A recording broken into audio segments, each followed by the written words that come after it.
Pao Universe. Maraming salamat po for the love and support. Welcome to Philippine Showbiz Updates. Latest updates ang hatid sa iyo ng channel na ito. At kung mahilig ka sa mga ganitong kaganapan sa showbiz, ay maaari mong isubscribe ang channel na ito para laging updated sa showbiz ganap.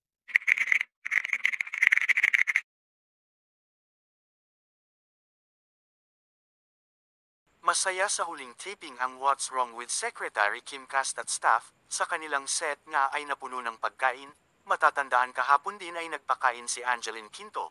Ngayon naman si Kim Chiu ay may pa-chowking sa kanyang mga kasamahan sa What's Wrong with Secretary Kim, at isa rin sa mga malalapit na kaibigan ni Kim na si Ryan Bang, ay nagpakain sa mga cast, kaya naman busog ang mga cast at staff ng What's Wrong with Secretary Kim.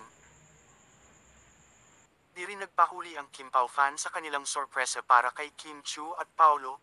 Talagang pinaghandaan rin nila ang kanilang sorpresa para sa dalawa, kaya naman pinasalamatan ni Kim at Paolo ang mga Kim Pao fans sa kanilang bonggang surprise.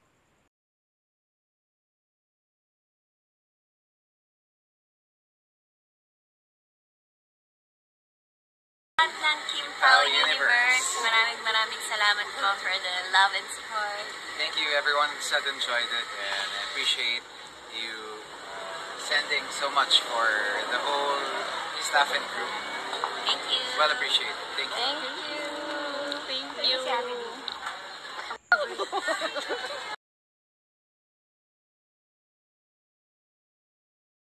Makikita rin na masaya ang Kim Pao sa kanilang huling taping sa set.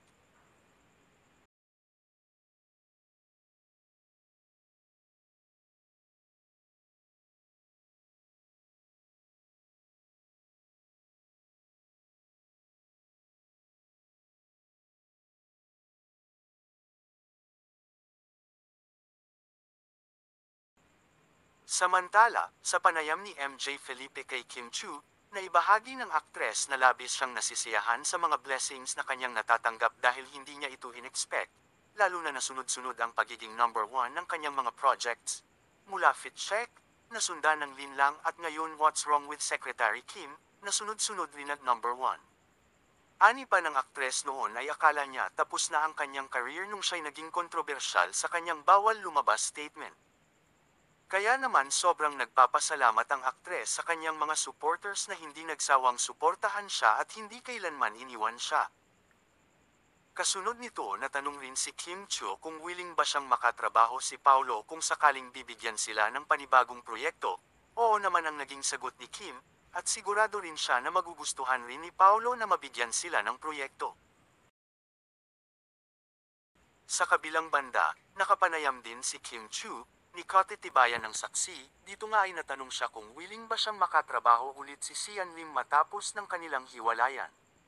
Okay lang naman, mag-guest siya sa It's Showtime or mag-prod siya, hindi naman kami magkaaway. Ito ang maikling sagot ni Kim Chiu na tila hindi malinaw kung sang-ayon siyang itambal ulit sa ex nito na si Sian. Don't forget to like, comment, and subscribe for more updates.